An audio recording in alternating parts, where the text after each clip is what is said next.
Hello everyone, हमारे channel study central में एक बार फिर से आप सभी का स्वागत है। आज का हमारा टॉपिक है स्मॉल स्केल इंडस्ट्रीज़ के बारे में हम थोड़ा डिस्कस करेंगे। स्मॉल स्केल इंडस्ट्रीज़ क्या होती है? जो स्मॉल कैपिटल, स्मॉल इंफ्रास्ट्रक्चर और स्मॉल बेस के साथ काम करते हैं, उसको बोलते हैं हम स्मॉल स्केल इंडस्ट्रीज़। जनरली ये small scale industries backward areas या रूरल एरियाज़ में रिसाइड करती हैं। तो स्मॉल स्केल इंडस्ट्रीज़ को रन करने में जो भी प्रॉब्लम्स वो फेस करती हैं आगे बढ़ने के लिए या ग्रोथ के लिए, तो स्मॉल स्केल इंडस्ट्रीज़ क्या क्या प्रॉब्लम फेस करती है वो हम आज डिस्कस करेंगे। इसके साथ साथ क्या क्या रेमेडियल मेजर्स हम ले सकते हैं ताकि हम स्मॉल स्केल इंडस्ट्रीज़ को वर्किंग को थोड़ा इम्प्रूव कर पाएँ, उसके बारे में डिस्कस करेंगे। तो स्टार्ट करते हैं problems face by small scale industries. तो वेरी फर्स्ट जो प्रॉब्लम रहती है जो स्मॉल स्केल इंडस्ट्रीज़ फेस करती हैं अपने रनिंग में, वो होता है फाइनेंस एंड क्रेडिट।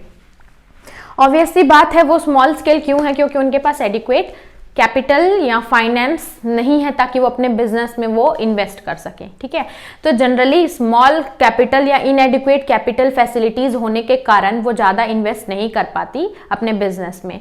इसलिए क्या होता है, बैंक्स के पास से इसलिए नहीं जा सकते क्योंकि इनके पास उतना नॉलेज नहीं होता बैंक्स में जाने का। ये जनरली बैंक्स में जाना अवॉइड करते हैं फर्स्ट ऑफ ऑल। नेक्स्ट, अगर ये बैंक जाते भी हैं तो उनकी जो credit high rate of interest रहते हैं वो बियर नहीं कर पाते हैं, इसीलिए वो उनको ज़्यादा क्रेडिट लिमिट वहाँ क्रेडिट फैसिलिटीज़ नहीं मिलती है।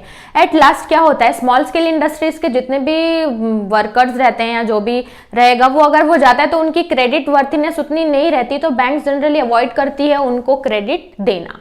वो उनके पास क्रेडिट वर्थिनेस ही नहीं है कि वो कैसे पे करेगा।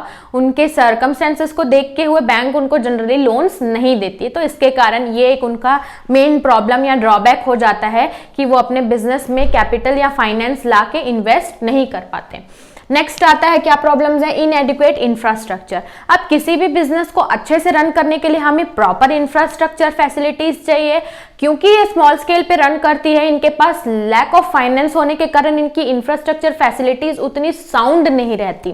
तो पुअर इंफ्रास्ट्रक्चर फैसिलिटीज होने के कारण इनको जो बेसिक फैसिलिटीज होती हैं जैसे कि वाटर, इलेक्ट्रिसिटीज और अदर जो भी रहेगा रॉ मटेरियल का सप्लाई इंफ्रास्ट्रक्चर में आया, तो फिर स्टोरिंग ऑफ गुड्स के लिए जो इनको चाहिए होता है इंफ्रास्ट्रक्चर, वो पुअर क्वालिटी या उसका होना ही ना, इसके कारण ये इनका एक ड्रॉबैक हो जाता है कि इनके पास साउंड इंफ्रास्ट्रक्चर अच्छे से नहीं है ताकि ये लार्ज या अच्छे से वर्क कर सके, डेवलप कर सके। नेक्स्ट आता है क्या है, प्रॉब्लम्स ऑफ रॉ मटेरियल। क्योंकि ये small scale industries generally rural या ऐसे एरियाज में रिसाइड करती है जहां पे हम रॉ मटेरियल्स प्रॉपरली नहीं पहुंच पाते।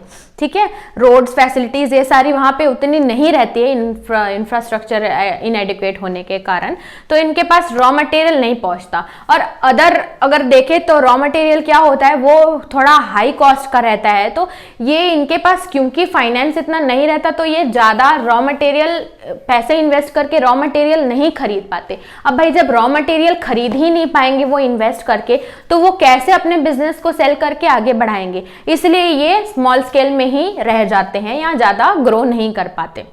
ठीक है, एक एग्जांपल देती हूँ। हैंडलूम इंडस्ट्रीज में कॉटन जो रहता है, कॉटन के जो ट्रेडर्स रहते हैं वो क्या ऑफर करते हैं कि जो लोकल ट्रेडर्स रहते हैं कॉटन के, वो इनको बोलते हैं कि अगर हम आपको कॉटन देंगे लेकिन एक शर्त रहेगी उसकी, अगर आप उसका जो भी क्लोथ बनेगा वो क्लोथ आप सिर्फ हमको ही सेल करेंगे। तो ये एक इनका ड्रॉबैक हो जाता है वहीं पे कि ये जो बना रहे हैं इनकी प्रोडक्टिविटी भी लगी, इनकी स्किल्स रिसोर्स भी लगे, लेकिन उनको जो एडिक्वेट अमाउंट, रीजनेबल प्राइस जो इनको रिटर्न मिलना चाहिए वो इनको नहीं मिल पाता। ठीक है, नेक्स्ट आता है आउटडेटेड टेक्नोलॉजी। ठीक है, मोस्ट इंपॉर्टेंट, जैसे ही एरा बढ़ रहा है टेक्नोलॉजी अपग्रेड हो रही है, और टेक्नोलॉजी जैसे ही अपग्रेड हो रही है हमारा काम वैसे इजी होते जा रहा है और लोग उस वे में, उस एरा में जाना चाह रहे हैं। तो इनके पास लैक ऑफ एजुकेशन या लैक ऑफ रिसोर्स के कारण इनके पास टेक्नोलॉजीज की भी प्रोविजन, जो काम में मैन पावर की जरूरत नहीं होती हम मिनटों में टेक्नोलॉजी के साथ कर सकते हैं, इनके पास उसमें वो उनके 5 लेबर्स एंगेज रहते हैं। ठीक है, तो इसके कारण टेक्नोलॉजी ये यूज नहीं कर पाते, ये पीछे रह जाते हैं। नेक्स्ट इसका ड्रॉबैक है वो है अनस्किल्ड लेबर।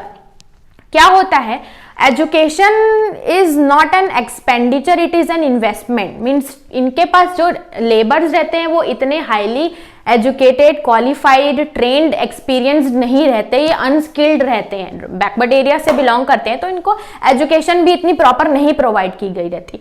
तो ये बोला जाता है कि किसी भी कंपनी में अगर हम लेबर या हमारे एम्प्लॉयज को अगर एजुकेट कर रहे हैं तो it's not an expenditure, it is an investment. Invest है वो फर्दर काम करके उनका प्रोडक्टिविटी लेवल बढ़ेगा, क्योंकि ये अनस्किल्ड है, इनके पास प्रॉपर ट्रेनिंग नहीं है, इनके पास उतनी इंटेलिजेंस नहीं है कि वो किस तरीके से क्रिएटिवली काम करें, एक्टिवली फास्ट काम करें।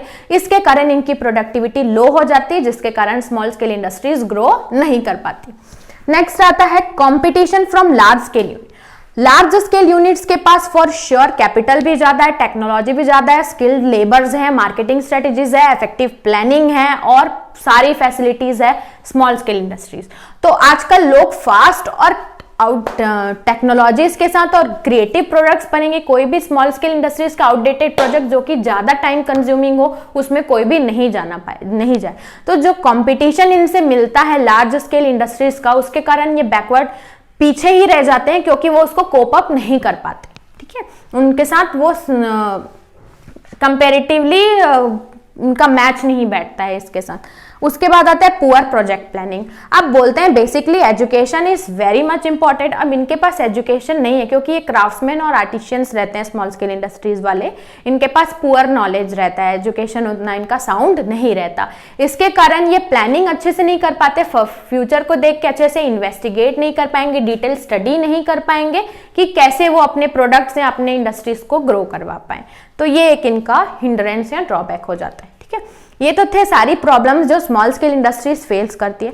अब हम डिस्कस करेंगे कि रेमेडीज, हम क्या क्या रेमेडियल मेजर्स ले सकते हैं जिससे ये जितनी भी problem small scale industries face कर रही हैं उनको हम कुछ हद तक मिनिमाइज कर सके, ताकि वो फर्दर डेवलपमेंट की ओर जाएं। ठीक है, तो फर्स्ट आता है इफेक्टिव प्लानिंग।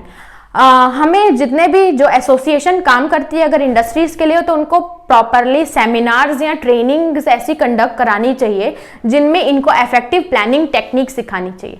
प्लानिंग अगर इनकी अच्छी होगी कि क्या प्रोडक्ट कैसे, कौन से प्राइस में, किस लोकेशन में, किस एरिया में, किस इंफ्रास्ट्रक्चर के साथ वो इन्वेस्ट करेंगे ताकि उनका जो बिजनेस है वो अच्छे से ग्रो करे, तो ये एक इनके लिए प्लस पॉइंट हो जाएगा, क्योंकि इनकी प्लानिंग अच्छी है कि फर्दर अगर प्लानिंग मीन्स क्या होता है, हम उसके लिए भी तैयार होते हैं अगर कुछ नेगेटिव हो। प्लानिंग्स तो यही होती है ना कि हम फर्दर जितने भी आगे हर्डल्स आने वाले हैं उसको डील कैसे करेंगे, प्रॉफिट और कैसे एंजॉय करेंगे। तो प्रॉपर इफेक्टिव अगर ये प्लानिंग करते हैं तो इनके लिए थोड़ा सा प्लस पॉइंट वहां पे होगा। नेक्स्ट आता है ट्रेनिंग एंड डेवलपमेंट।